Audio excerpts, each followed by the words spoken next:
오늘 우리에게 주시는 하나님의 말씀은 시편 27편 3절 4절입니다. 군대가 나를 대적하여 진칠지라도 내 마음이 두렵지 아니하며 전쟁이 일어나 나를 치려 할지라도 나는 여전히 태연하리로다. 내가 여호와께 바라는 한 가지 일 그것을 구하리니 곧 내가 내 평생에 여호와의 집에 살면서 여호와의 아름다움을 바라보며 그의 성전에서 사모하는 그것이라. 아멘. 오늘은 내 인생 최고의 전성기는 하나님과의 관계가 좋을 때이다. 내 인생 최고의 전성기는 하나님과의 관계가 좋을 때이다 라는 제목으로 말씀을 증거하도록 하겠습니다.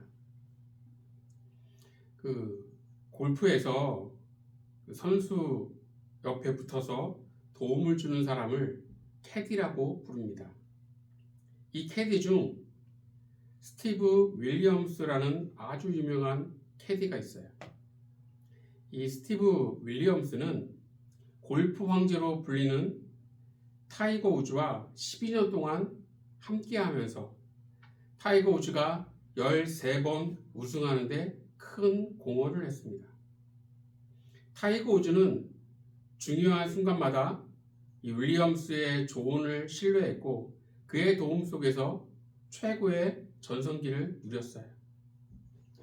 그러던 어느 날 타이거 우즈는 이 윌리엄스를 해고하고 자신의 친구인 벨을 새로운 캐디로 삼았습니다.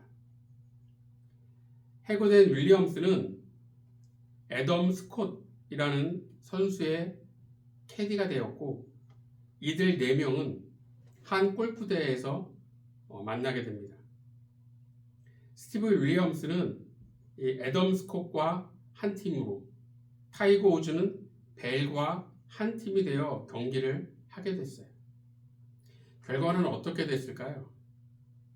애덤 스콧은 생애 첫 우승을 거두었고 타이거 우즈는 37위로 대회를 마치게 됩니다. 타이거 우즈는 성추문 스캔들로 성적이 떨어지고 있었고 옆에서 이를 바로잡으려 했던 스티브 윌리엄스와의 관계가 악화되면서 결국 두 사람은 헤어지게 된 겁니다. 이후 타이거 우즈는 걷잡을 수 없을 정도로 추락하게 됩니다. 이것은 하나님과 우리와의 관계에 중요한 영적 메시지를 주고 있다는 거예요. 지금 우리는 하나님의 말씀을 경청하고 그 말씀에 순종하면서 하나님과 친밀한 관계를 이루고 있을까요? 우리는 끊임없이 삶의 주도권을 내가 주려 하고 내 뜻과 하나님의 말씀이 충돌할 때 내 뜻대로 행할 때가 많다는 거죠. 에베소서 2장 3절을 보겠습니다.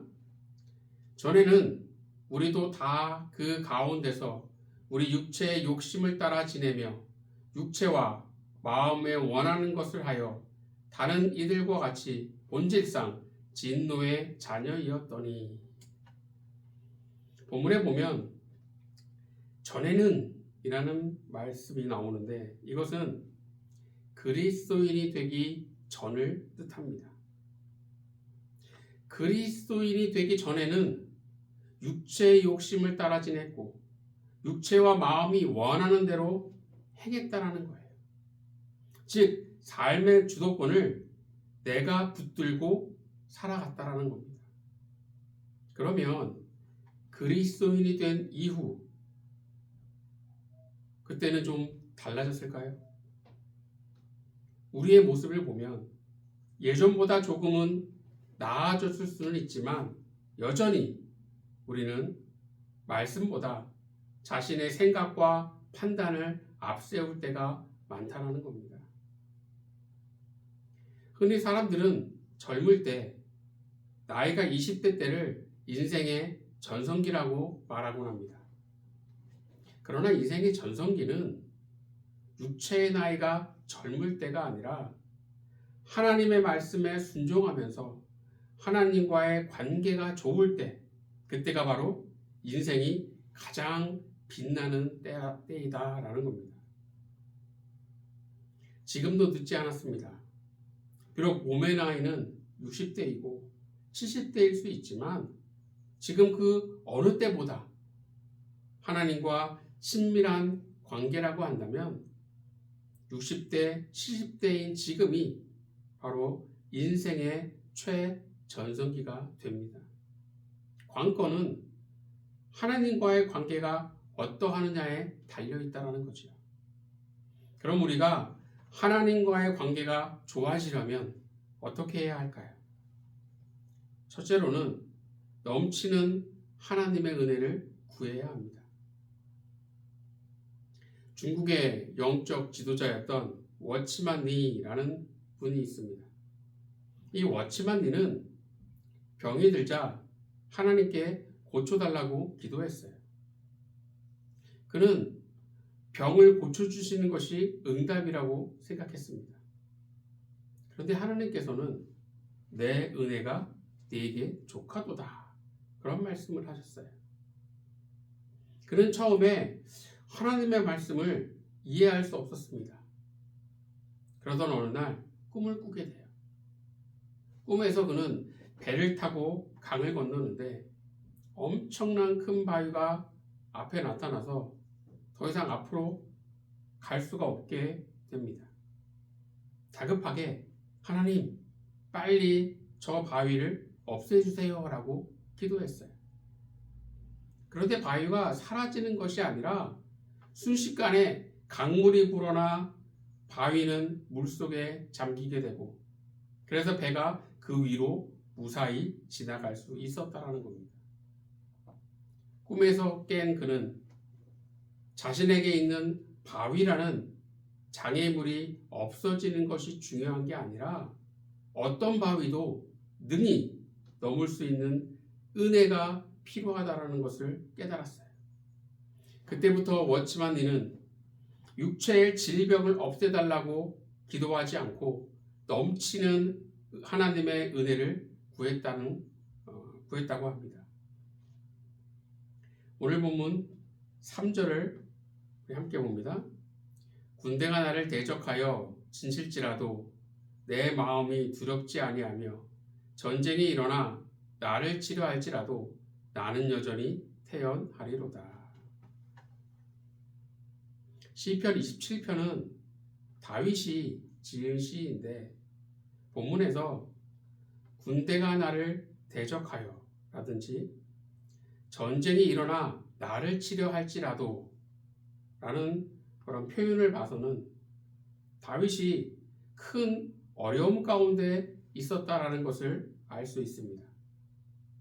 그런데 이상한 것은 다윗이 큰 어려움 가운데 있음에도 나는 여전히 태연하리로다 라고 말하고 있다는 겁니다. 다윗이 이렇게 태어날 수 있는 이유는 뭘까요? 오늘 본문 4절을 보겠습니다. 내가 여호와께 바라는 한 가지 일 그것을 구하리니 곧 내가 내 평생에 여호와의 집에 살면서 여호와의 아름다움을 바라보며 그의 성전에서 사모하는 그것이라. 다윗은 큰 어려움에서 벗어나게 해달라고 기도하는 게 아니라 하나님을 바라보고 하나님을 사모하겠다라는 거예요. 왜냐하면 하나님을 바라보고 사모하는 믿음이 있을 때 하나님께서는 넘치는 은혜를 주신다는 것을 다윗은 알았기 때문입니다. 그리고 그 은혜가 있으면 어떤 어려움도 능히 넘어설 수 있다는 것도 알고 있었다는 거죠. 그래서 다윗은 담대할 수 있었던 겁니다. 이런 말이 있어요. 2마리 토끼를 쫓으면 하나도 잡지 못한다. 둘 중 하나를 우선순위에 두고 먼저 행해야지 둘 다 잡으려고 하면 둘 다 놓친다라는 뜻입니다. 그런데 다윗은 2마리 토끼가 아닌 3마리의 토끼를 잡았다라는 거예요. 다윗은 어려움보다 하나님의 은혜를 먼저 붙들었습니다. 그 결과 하나님의 은혜도 잡았고 어려움도 이겨냈고 하나님과의 관계도 깊어지는 3마리의 토끼를 다 잡았다라는 거예요. 지금 여러분에게 하나님의 은혜는 어디쯤 위치해 있습니까? 언제나 넘치는 하나님의 은혜를 구하는 것이 그 어느 것보다 우선시 되어야 한다는 거예요. 바라기는 언제나 넘치는 하나님의 은혜를 구하는 그런 성도가 되시기를 소망합니다. 그래서 하나님과의 관계가 좋아지는 가운데 지금이 여러분의 인생에서 최고의 전성기가 되길 예수님의 이름으로 간절히 축원합니다. 두 번째는 하나님과의 관계가 좋아지려면 움켜쥐고 있는 것을 내려놓아야 한다는 거예요. 어느 목사님이 이사를 하게 되면서 짐을 많이 버렸다고 생각했어요. 그런데 새로 이사한 집에서 짐을 정리하는데 별반 달라진 것이 없어 보였다는 거예요. 나름 많이 버렸다고 생각했는데 예전에는 왼쪽에 있던 물건이 지금은 오른쪽으로 옮겨졌을 뿐 많이 버린 것이 아니었다는 거예요. 무엇인가를 버린다는 것이 참 쉽지 않습니다. 그것이 물건이든 마음이든 쉽지 않아요. 왜냐하면 버리면 손해라고 생각하기 때문입니다.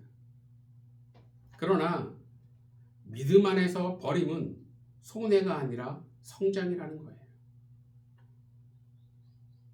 창세기 12장 1절을 보겠습니다. 여호와께서 아브라함에게 이르시되 너는 너의 고향과 친척과 아버지의 집을 떠나 내가 네게 보여줄 땅으로 가라. 하나님께서는 아브라함에게 고향을 떠나라고 말씀하셨어요. 고향을 떠나라는 것은 그동안 지켜온 모든 안정된 기반을 내려놓으라는 겁니다. 예를 들어 대기업에서 직급도 높아 경제적인 여유와 안정된 생활을 하면서 편하게 지내고 있는 사람에게 갑자기 모든 것을 내려놓고 이민 가서 새롭게 시작하라고 하면 과연 갈 수 있을까요? 너무나 큰 손해를 감수해야 합니다. 그러나 아브라함은 하나님의 말씀에 순종해 모든 것을 내려놓고 아무도 아는 사람 없고 한 번도 가본 적이 없는 가나안 땅으로 가게 됩니다. 그러나 이것은 결코 손해가 아니라 오히려 성장이었다는 거예요. 창세기 17장 5절을 보겠습니다. 이제 후로는 내 이름을 아브람이라 하지 아니하고 아브라함이라 하리니 이는 내가 너를 여러 민족의 아버지가 되게 함이니라.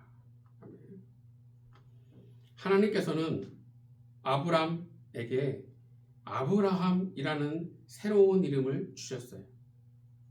아브라함의 뜻은 열국의 아버지라는 뜻입니다. 이것은 육적으로는 여러 민족의 조상이 되는 것이지만 영적으로는 믿음의 조상이 되는 겁니다. 아브라함은 누리던 것을 내려놓았지만 그것은 손해가 아니라 믿음의 조상이 되는 신앙적인 성장을 가져왔다는 거예요. 여기에 더해 하나님께서 물질의 축복까지 더해주는 오히려 손해가 아닌 성장을 이루어낸 그런 아브라함을 보게 됩니다. 사람들은 저마다 움켜쥐고 있는 것을 놓을 수 없다고 그렇게 생각하는 것들이 있습니다. 그러나 움켜쥐고 있는 그것이 나에게 유익이 되지 않을 수 있다는 거예요. 오히려 나의 성장을 막는 족쇄일 수도 있습니다. 마태복음 19장에 보면 부자 청년이 나오는데 영생을 얻고 싶었지만 물질이 청년의 신앙 성장을 막는 족쇄가 되어서 결국 영생을 얻지 못했다라는 거예요. 디모데후서 4장 10절을 보겠습니다. 데마는 이 세상을 사랑하여 나를 버리고 데살로니가로 갔고, 바울을 잘 돕던 이 데마라는 청년이 있었는데 이 사람은 세상을 사랑해 결국 바울을 버리고 떠났습니다. 데마는 세상에 대한 미련과 애착을 내려놓을 수 없었어요. 움켜쥐고 놓지 못한 세상에 대한 열망이 데마의 믿음 성장을 막는 족쇄가 되었습니다. 오늘 본문 4절을 우리 다시 한번 보겠습니다. 내가 여호와께 바라는 한 가지 일, 그것을 구하리니 곧 내가 내 평생에 여호와의 집에 살면서 여호와의 아름다움을 바라보며 그의 성전에서 사모하는 그것이라. 다윗은 하나님께 오직 한 가지 일만을 바란다고 고백하고 있어요. 그것은 여호와의 아름다움을 바라보며 그의 성전에서 사모하는 하나님과의 깊은 교제 속에 머물러 있는 것, 그 한 가지면 된다는 겁니다. 이것을 뒤집어 말하면 하나님과의 관계가 우선이기 때문에 움켜쥐고 있는 것을 내려놓았다라는 거죠. 지금 여러분이 놓을 수 없다고 여기는 것, 너무나 중요하다고 여기는 세상적인 것, 그것이 여러분의 믿음을 약하게 하고 하나님과의 관계를 악화시키는 가장 큰 원인일 수 있는 겁니다. 지금 우리에게 필요한 것은 내려놓는 용기예요. 내려놓을 때 믿음은 성장하고 하나님과의 관계는 좋아지면서 최고의 전성기를 맞이할 수 있다는 겁니다. 우린 오늘 말씀을 통해 하나님과 좋은 관계를 만들기 위해 꼭 기억해야 할 두 가지를 보았어요. 첫째는 넘치는 은혜를 구해야 한다는 것이고, 둘째는 움켜쥐고 있는 것을 내려놓아야 한다는 겁니다. 세상에 말하는 전성기는 지나갈 수 있어요. 그러나 하나님과의 관계가 좋은 사람의 전성기는 나이와 상관없이 지금도 계속될 수 있다는 겁니다. 이것을 잊지 마시고 하나님과의 관계가 좋아져 주님 안에서 인생 최고의 전성기를 누리는 저와 여러분이 되기를 간절히 축원합니다. 기도하겠습니다. 하나님, 우리는 영적으로 최고의 전성기를 누리는 하나님의 백성 될 수 있도록 주여 인도하여 주시옵소서. 그 인생의 전성기는 하나님과의 관계가 좋을 때임을 저희들 잊지 않게 하여 주셔서 늘 하나님과의 관계에 관심을 갖고 온전한 믿음 안에서 주님과 함께 할 때에 우리의 삶이 더욱더 하나님께서 원하시는 복된 삶으로 되어질 줄 믿사오니 저희들 붙잡아 주셔서 주님과의 관계가 좋아져 최고의 전성기를 누릴 수 있는 하나님의 백성 될 수 있도록 인도하여 주시옵소서. 모든 것 주님을 의지하오며 예수님 이름으로 기도드리옵나이다. 아멘.